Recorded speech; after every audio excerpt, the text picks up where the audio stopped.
The City of Las Cruces has hired a new police chief. We get his thoughts on the department and more in this edition of Ask the.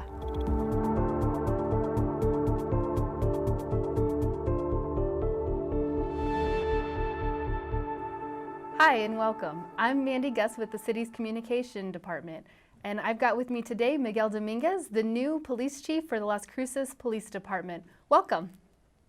Thank you. Thank you for having me.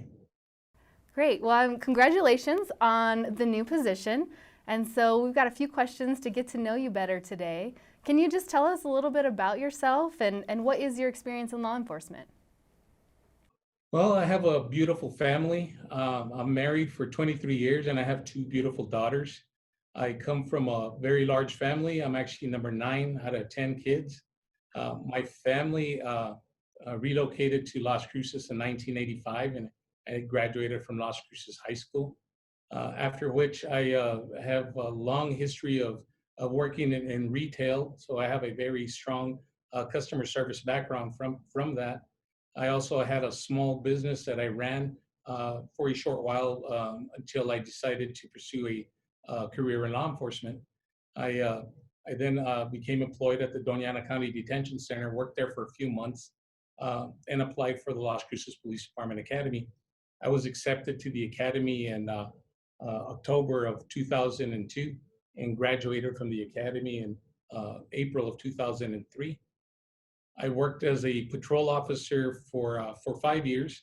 I was selected the Officer of the Year in 2008, an award that I'm very, very proud of. At that time, I promoted to the rank of sergeant, a patrol sergeant. I worked on our graveyard shift for 5 years, away from the public eye for the most part, for 5 years. At which time I promoted to the rank of lieutenant. As a lieutenant, I was assigned to the West Area Command. I was the lieutenant for the West Area Command. Worked there for about a year, and then transferred over to our Special Services section as a lieutenant. I ran in Special Services. I oversaw our gang unit, our targeting neighborhood threats, our CIT team, our K9 section as well. I stayed there for approximately 7 months until the opportunity to put in for commander came up. I put in for the opportunity and I was selected as the West Area commander, and held that position for a little over a year. The position of deputy chief then became available, and I put in and was hired as the East Area Command deputy chief. I stayed in that position for a while until our department restructured. We did away with the area commands, at which time my title turned into Field Operations Deputy Chief. I ran pretty much all uniform services for the department as the Field Operations Deputy Chief. And then the opportunity came up to transfer into the investigative and administrative support deputy chief position, which time I was in that position until former Chief Gallagher retired, at which time I was promoted to interim chief and now chief of police. Wow, you've got a long history and a lot of experience in policing in Las Cruces. But tell me why did you want to be the police chief for LCPD? Well, Las Cruces Police Department has a long, long history. We began in 1928. I'm very, very proud to be part of the officers that have served for this department for so many years. That we've had excellent officers come through, and as well as supervision and chiefs. I wanted to continue the legacy and take on the challenge of continuing to move our department in a positive direction. So you mentioned that you're proud to work for LCPD. What are some of the highlights of the department? I'm going to sound like I'm bragging here, but I think I'm positive that we have the best trained and most dedicated officers in the region and the nation. We take a lot of pride in our training. Sometimes we provide more training, more than what is required. That's a huge a feather in our hat, if you will, for our community to know that we go above and beyond to train our officers and our supervision as well. Some of the highlights that I can point out that I'm very proud of is our CIT team, for example, our crisis intervention dealing with the mentally ill. That team was started uh, years ago, and now is seen as the role model, if you will, for police agencies. We're constantly contacted by not only local agencies but other agencies as far as San Antonio, Albuquerque has contacted us about our CIT team and inquired how they can go about putting process together so they can start their own CIT team or improve their existing one. We also have our community outreach through our peak performance. We started our community outreach program, and while we've always done community outreach, now we have a section completely dedicated to engaging the community.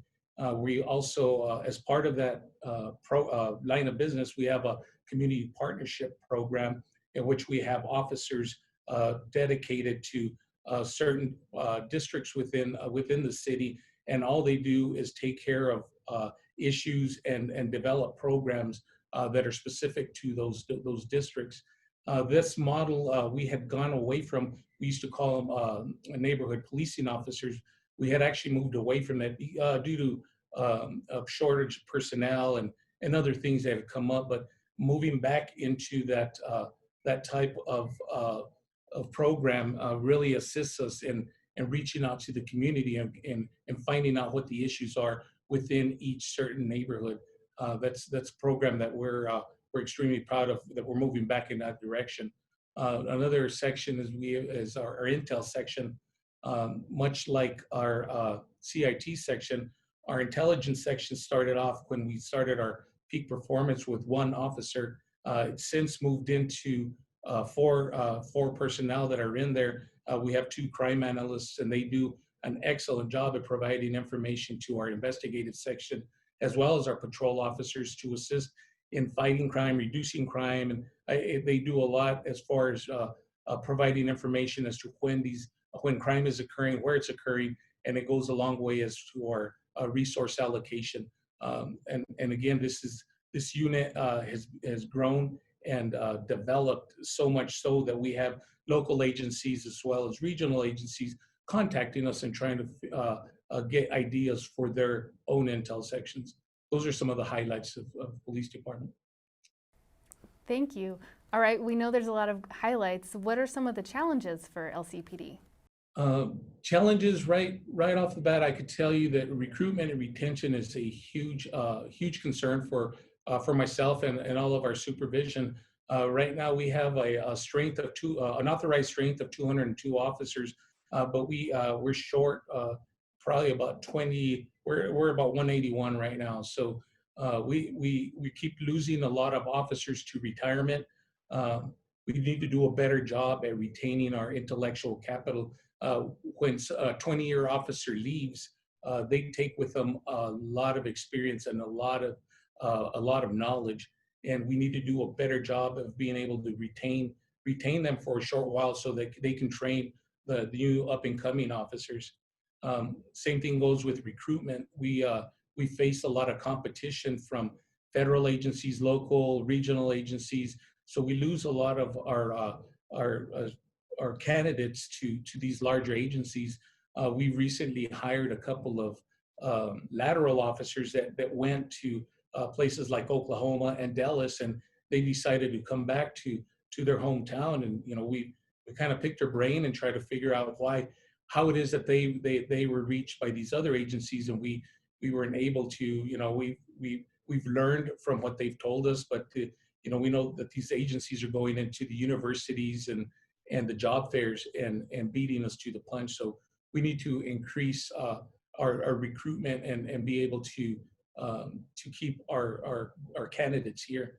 Another issue is employing technology to help us to fight crime. A lot of it has to do with procurement and finding the funds that are available out there. We need to look for grant opportunities so that we can continue to improve our technology as crime and the bad guys, if you will, continue to get better at getting away and doing things that the technology is assisting them with. We need to get a step ahead of them and provide our officers and supervisors the technology that we need to stay ahead. Great. So, what will be your first priority in the new role? My first priority is to continue to improve on our community engagement. We need to do a better job at not only uh, explaining to the community what we're doing and reaching out for their assistance as far as reducing and fighting crime, but we also need to bring them in and bring in community groups and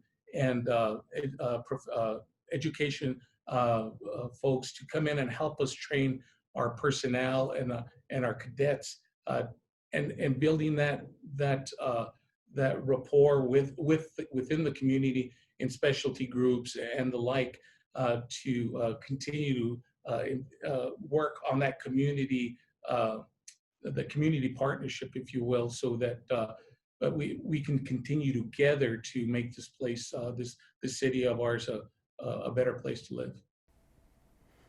I think that's a great thing. I know that Las Cruces Police Department does have a lot of community engagement, and it's good to hear that you still want to focus on that. What are some other things you want to accomplish as chief? A few of the issues that I'm looking at is our transparency, our accountability, and to go along with that is our community engagement. Our transparency, we need to do a better job at providing our crime statistics and areas, troubled areas that we're seeing issues such as certain intersections and the like, that we can provide warnings to people.